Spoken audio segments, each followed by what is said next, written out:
बहुत समय पहले की बात है। नवगढ़ नामक एक सुंदर सा गांव हुआ करता था। उस गांव में एक लकड़हारा रहता था जिसका नाम हरिया था। हरिया बहुत ही ईमानदार और मेहनती था। वह हमेशा अपने काम से खुश रहता था। उसके पास ज्यादा पैसे नहीं थे, लेकिन वह अपनी जिंदगी से संतुष्ट था। हरिया के परिवार में उसकी पत्नी सरला और उसके 3 बच्चे थे। हरिया सेठ मोतीलाल के यहाँ लकड़ी काटने का काम करता था और लकड़ी काटने के बदले में सेठ मोतीलाल हरिया को पैसे देता था, जिससे हरिया और उसके परिवार का जीवन यापन होता था। सरला, मैं काम पर जा रहा हूँ। आज बहुत देर हो गई है, तो तुम बच्चों को स्कूल छोड़ाना। जी, स्कूल तो मैं छोड़ आऊंगी, लेकिन राहुल और चंचल पिछले 2 दिन से कह रहे हैं कि उनके स्कूल की टीचर स्कूल की फीस मांग रही है। हाँ, तो जाकर दे आओ ना स्कूल की फीस। अजी, कहाँ से दूँ? आप जो पैसे लाते हैं उसमें मुश्किल से तो घर चल पाता है। अब उतनी सी तनख्वाह में मैं बच्चों की फीस का इंतजाम कैसे करूं? अजी, मैं एक बात आपको साफ साफ कह देती हूँ। आप सिर्फ मोतीलाल जी से पगार बढ़ाने की बात करिए। दिन पर दिन खर्च बढ़ता जा रहा है। बाजार में अगर सब्जी लेने निकलो तो सब्जियों के दाम आसमान छू रहे हैं, और बच्चों की पढ़ाई का खर्चा, घर का खर्चा अब इतनी कम तनख्वाह में कैसे गुजारा होगा? ठीक है, मैं आज ही सेठ मोतीलाल जी से थोड़ा पगार बढ़ाने की बात करता हूँ। इतना कहकर हरिया काम पर चला जाता है। अरे भाई, आज तो पगार का दिन है। देखो, अब ये सेठ मोतीलाल कोई ना कोई लोचा जरूर करेगा। हमेशा कोई ना कोई बहाना बनाकर पगार कम कर देता है। और पिछली बार तो मेरी आधी पगार भी काट ली थी, ये कहकर कि जो मैंने मोतीलाल जी से 10,000 रुपए उधार लिए थे उसका ब्याज बढ़कर 3,000 हो गया है। इसीलिए मैं तुम्हारी पगार में से 3,000 रुपए काट रहा हूँ। हाँ रघु भाई, तुम एकदम ठीक कह रहे हो। ये सेठ मोतीलाल एक नंबर का चालाक और लालची इंसान है। एक तो दुगना काम ले लेता है और बदले में पैसे भी पूरे नहीं देता। भाई, मेरी भी पिछली बार मोतीलाल ने पगार काट ली थी। मैंने तो बस 2 ही छुट्टी ली थी, जब मेरी बिटिया बहुत बीमार थी, और इस मोतीलाल ने इस बात का फायदा उठाकर मेरी पूरी आधी पगार काट ली थी। हे भगवान, बस सेठ जी इस बार मेरी पूरी पगार दे दे। बच्चों के स्कूल की फीस भी भरनी है मैंने। ऐसे सभी लकड़हारे अपने काम पर लग जाते हैं। काम करने के बाद सेठ मोतीलाल के पास जाते हैं। सेठ जी, महीना पूरा हो गया है, हमें हमारी तनख्वाह दे दीजिए। देखो भाइयों, अभी मेरे पास तुम्हें देने के लिए पैसे नहीं हैं। अभी माल नहीं बिका है, सारा माल गोदाम में ही पड़ा हुआ है। कल या परसों तक तुम्हें तुम्हारी तनख्वाह मिल जाएगी। पर सेठ जी, अभी हमारे पास बिल्कुल पैसे नहीं बचे हैं। घर का भी सामान लाना है, बच्चों की फीस भरनी है। अरे मैंने कहा तो सही, 1-2 दिन और रुक जाओ, कल या परसों तक पैसे मिल जाएंगे। अभी मेरे पास पैसे नहीं है। सभी लकड़हारे निराश मन से अपने अपने घर आ जाते हैं। अजी, क्या हुआ? इस बार कितना पगार मिला है? सरला, अभी कोई पगार नहीं मिली है। सेठ जी ने कहा है कि 1-2 दिन में पगार मिल जाएगी। पगार नहीं मिला? आपको तो पता है ना, बच्चों की फीस भरनी है। इनकी स्कूल टीचर ने आज साफ साफ चेतावनी दे दी है कि अगर कल फीस नहीं लाई तो बच्चों को घर पर ही बिठा लेना। अब बताओ, मैं क्या करूं? मैं क्या करूं? सरला, ये सेठ जी समय पर कभी पैसे देता ही नहीं है। अब तो बस हम इंतजार के सिवा और कुछ भी नहीं कर सकते। 1-2 दिन बाद की बात है, देख लेते हैं। 2 दिन बाद देख लेते हैं। 2 दिन बाद सेठ मोतीलाल सबको पगार देता है। अरे हरिया, ये लो अपने इस महीने की पगार। सेठ जी, ये तो बस 5,000 रुपए है। मैंने तो महीने 8,000 रुपए का काम किया है। हाँ, काम तो किया है, लेकिन तूने 1-1 घंटा आराम भी तो किया है। ये पैसे उसी आराम के काटे हैं मैंने। पर सेठ जी, आपने तो कहा था कि 8 घंटे काम के महीने के 8,000 रुपए मिलेंगे, और मैंने तो 8 घंटे काम किया और 1 घंटा आराम किया। देख हरिया, मुझे ज्यादा हिसाब किताब ना समझा।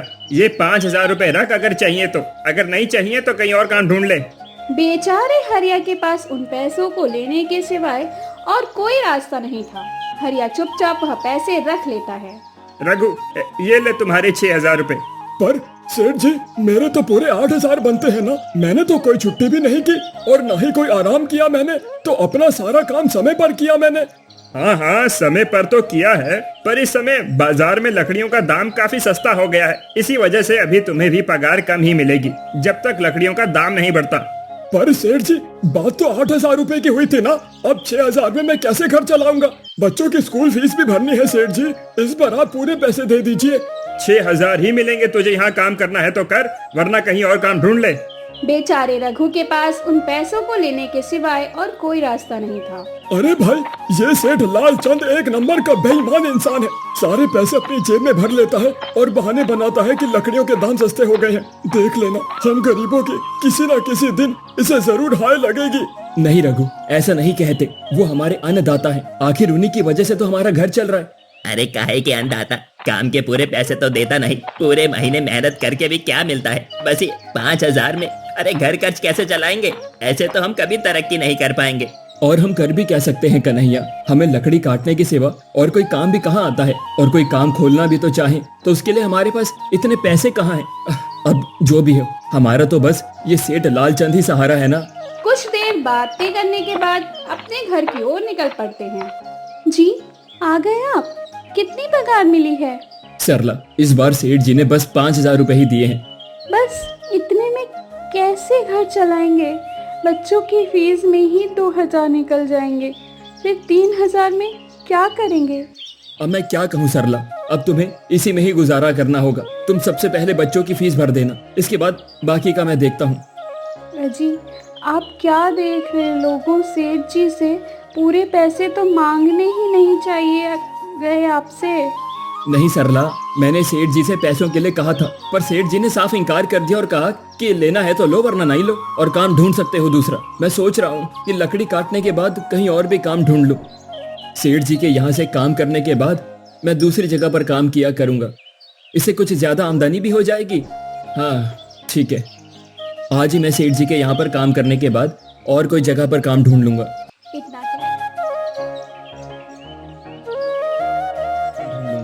इतना कहकर हरिया काम पर निकल जाता है और जैसे कि रामू ने कहा था कि वह मोतीलाल के यहाँ काम करने के बाद काम की तलाश में निकल जाता है। हरिया पूरे गांव में काम ढूंढता है, दुकानों पर जाकर लोगों से काम मांगता है, मगर हर जगह हरिया को केवल निराशा ही घात लगती है। अंत में थक हार कर हरिया वापस जाने लगता है। तभी वह देखता है कि अचानक बहुत सारे गायों का झुंड उसकी तरफ दौड़े आ जा रहा है। यह देखकर हरिया बहुत डर जाता है। वह इधर उधर देखता है तो उसे एक गुफा दिखती है और वह गुफा जाकर गुफा में छुप जाता है। जब गायों का झुंड वहां से निकल जाता है तब हरिया की जान में जान आती है। हे भगवान, आज तो बाल बाल बच गया मैं, वरना आज तो मैं इन गायों के पैरों के तले कुचला ही जाता। पर ये मैं कहाँ आ गया? हरिया यह सब सोच ही रहा था कि तभी उसकी नजर गुफा में रखी एक टोकरी पर पड़ जाती है। हरिया उस टोकरी के पास जाता है। ये कैसी गुफा है? ये कैसी टोकरी यहाँ पर पड़ी हुई है? इसे मैं घर ले जाता हूँ, सामान रखने के काम आ जाएगी। हाँ। हरिया जैसे ही उस टोकरी को हाथ लगाता है, गुफा में से एक आवाज आती है। रुक जाओ, इसे छूने की कोशिश मत करो। यह आवाज सुनकर हरिया एकदम पीछे हट जाता है। तभी गुफा में एक जीन प्रकट हो जाता है और वह हरिया से कहता है, कौन हो तुम और मेरी गुफा में क्या कर रहे हो? मुझे माफ करना, आप जो भी हैं, कुछ गायों का झुंड मेरे पीछे पड़ गया था और उनसे बचने के लिए मैं इस गुफा में आकर छिप गया और फिर मेरी नजर इस टोकरी पर पड़ गई। माफ कीजिएगा, मुझे लगा यहाँ कोई नहीं है तो ये टोकरी किसी की नहीं होगी, इसीलिए मैंने इसे छुआ। हरिया, तुम्हें डरने की जरूरत नहीं है। मैं तुम्हारे बारे में सब जानता हूँ। मेरी नजर एक बार जिस पर पड़ जाती है, मैं उसका इतिहास अपनी खुली आंखों से देख सकता हूँ। पर आप हैं कौन और आप इतने विचित्र क्यों दिखाई पड़ रहे हैं? आप अपना परिचय दीजिए, कौन है आप? मैं एक जिन हूँ और मैं कई सालों से इस गुफा की रक्षा कर रहा हूँ। ये गुफा मेरे पूर्वजों की है। इस गुफा में केवल वही इंसान घुस सकता है जिसका मन बिल्कुल पवित्र हो। अगर तुम अपवित्र होते तो तुम इस गुफा में कभी घुस ही नहीं पाते। तुम एक सच्चे इंसान हो। इसीलिए तुम इस गुफा में घुस पाए हो और इस टोकरी को छू पाए। अब तुमने इस टोकरी को छुआ है तो ये टोकरी तुम्हारी हुई। नहीं, मुझे टोकरी नहीं चाहिए, मैं तो बस देख रहा था। डरो मत हरिया, तुम ये टोकरी ले जाओ। ये कोई साधारण टोकरी नहीं है, बल्कि ये एक जादुई टोकरी है। जादुई टोकरी? क्या ये वही जादुई टोकरी है जिसके बारे में हमारी दादी कहानी सुनाया करती थी कि किसी गांव में एक जादुई टोकरी हुआ करती थी और वो सबकी इच्छाएं पूरी किया करती थी? हाँ हरिया, ये वही जादुई टोकरी है।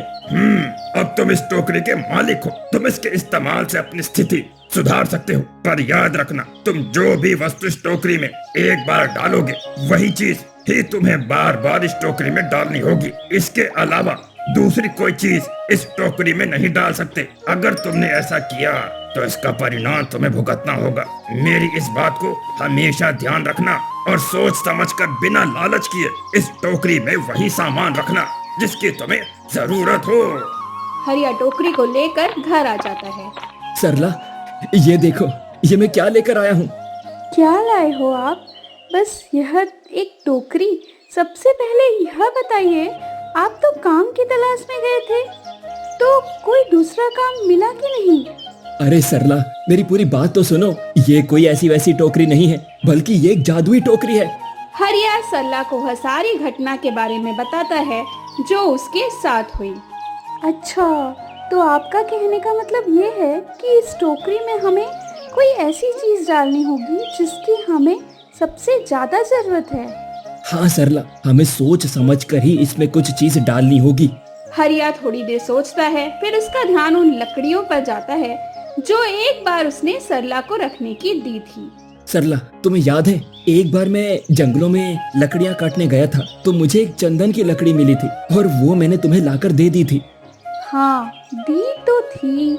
तुम उस लकड़ी को लेकर आओ, हम उस चंदन की लकड़ी को ही इसमें डालेंगे और उस लकड़ी से अपना एक नया व्यापार शुरू करेंगे। सरला चंदन की लकड़ी को ले आती है और उसे टोकरी में डाल देती है। और जैसे ही चंदन की लकड़ी उस टोकरी में डालते हैं, उसमें कई सारी लकड़ियां आ जाती है। अरे, यह तो चमत्कार ही हो गया।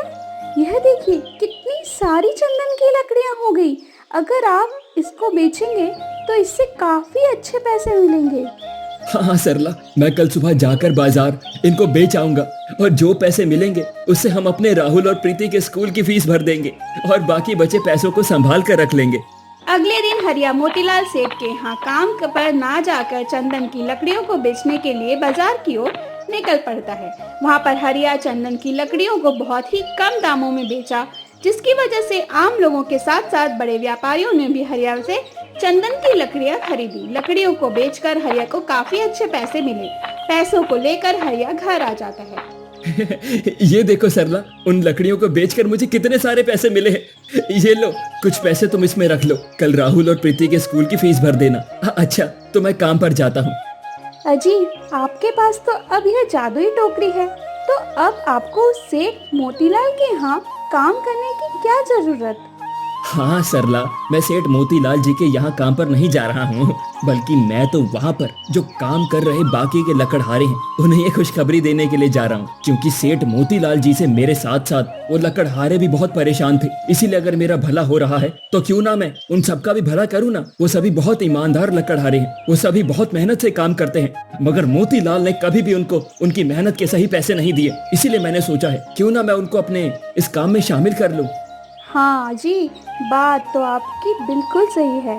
अगर आप सभी लोग एक साथ मिलकर काम करेंगे तो हम सब बहुत जल्दी तरक्की हासिल कर लेंगे।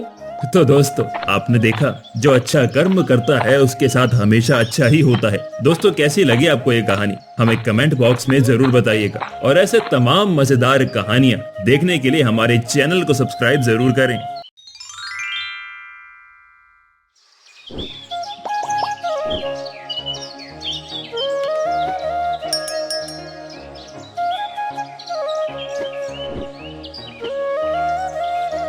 बात बहुत पुरानी है। शिवपुर नाम के गांव में रघु नाम का एक गरीब किसान अपनी पत्नी गायत्री और बूढ़े पिता के साथ रहा करता था। रघु का एक छोटा सा बेटा था जिसका नाम चंदू था। गायत्री अपने परिवार का भरण पोषण गांव के जमींदार जी के यहाँ मजदूरी करके किया करती थी। रघु के घर का गुजारा बहुत मुश्किल से हो पाता था। अब रघु के पास थोड़ी सी जमीन थी जिस पर रघु दिन भर मेहनत करके तरह तरह की फसल उगाता और गांव के बाजार के दिन सब्जियां और फल बेचा करता था। सारे शिवपुर वासी रघु से ही सब्जियां और फल खरीदते थे।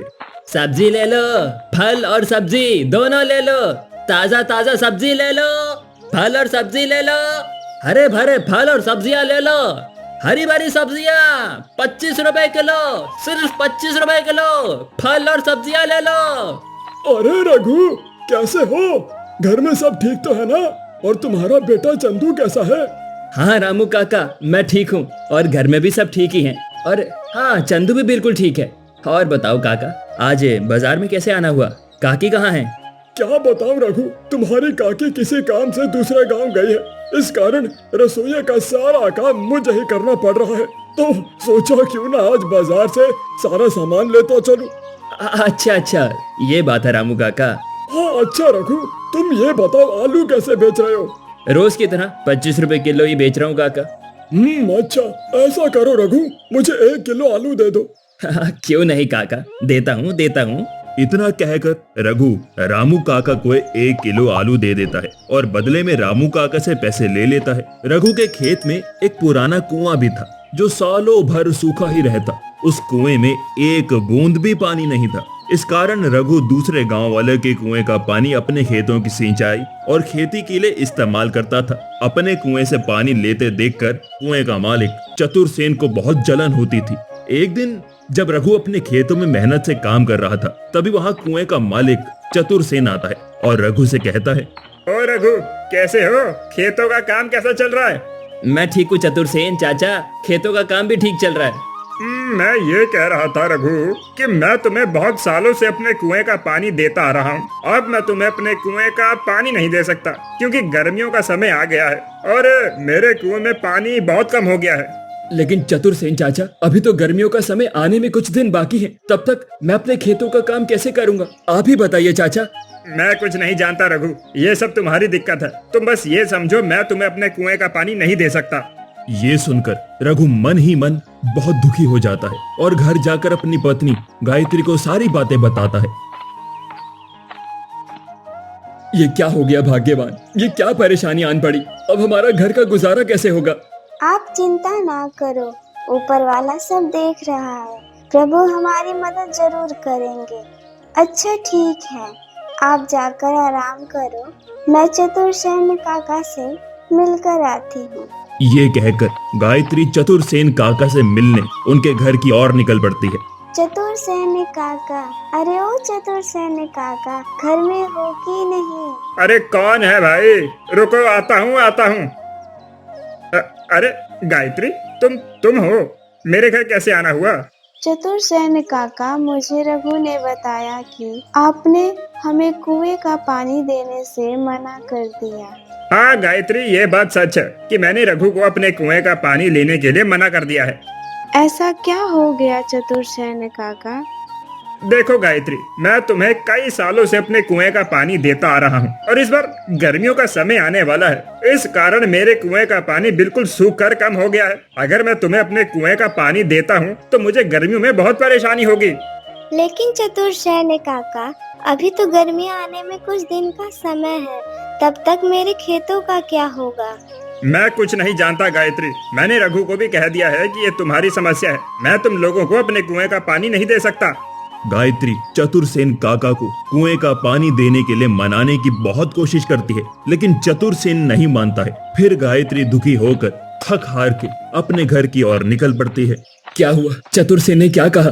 चतुरसेन काका ने पानी देने से मना कर दिया। कह रहे थे अगर मैं तुम्हें पानी देता हूँ तो मुझे गर्मियों में बहुत परेशानी होगी और पानी के बिना क्या होगा, हमारे सारे खेत तो सूख जाएंगे और हमारा गुजारा कैसे होगा। अच्छा, वो जो हमारा पुराना कुआं है उसको खुदवाने में 50,000 तो लग ही जाएंगे। अरे हमारे पास इतने पैसे तो है ही नहीं। अच्छा, अगर मैं खुद से ही कुएं को खोद दूं तो क्या तुम मदद करोगी?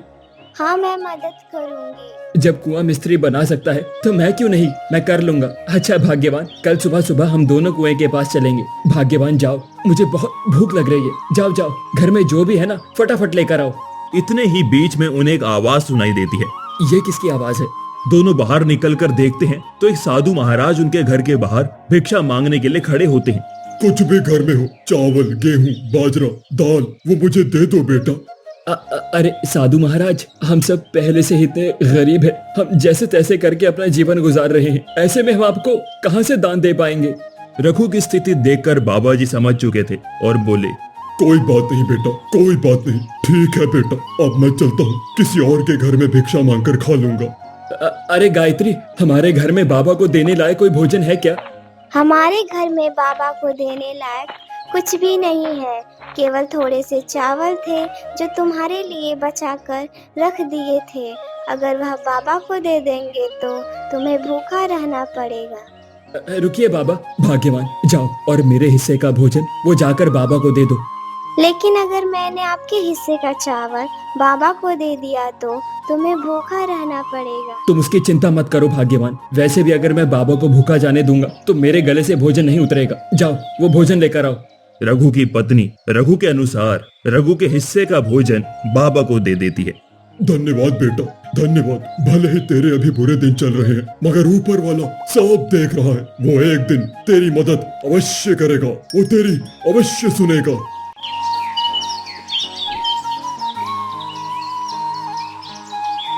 फिर अगले दिन सुबह सुबह दोनों रघु और उसकी पत्नी गायत्री अपने कुएं की खोदाई करने अपने खेत की ओर चल देते हैं। देखो गायत्री, देखो हमारे कुएं में एक भी बूंद पानी नहीं है। हे भाग्यवान प्रभु, हमारी कौन सी परीक्षा ले रहे हैं? फिर कुएं में नीचे उतरकर कुएं की खुदाई शुरू कर देता है। थोड़े समय के बाद अचानक से कुएं के एक पत्थर के अंदर से पानी निकलने की आवाज आती है। अरे ये पानी कहाँ से आ रहा है? मुझे तो अपनी आंखों पर विश्वास ही नहीं होता। मुझे तो लगता था कि ये सब मेरे अच्छे कर्मों का फल है जो मुझे मिला।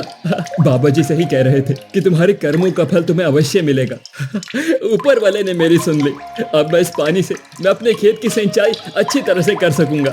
रघु बहुत खुश हो जाता है और ऊपर जाकर गायत्री से कहता है, भाग्यवान प्रभु ने हमारी सुन ली, नीचे पत्थर से पानी निकल रहा है। भाग्यवान प्रभु ने हमारी सुन ली है, अब हमें खेती करने में कोई परेशानी नहीं होगी।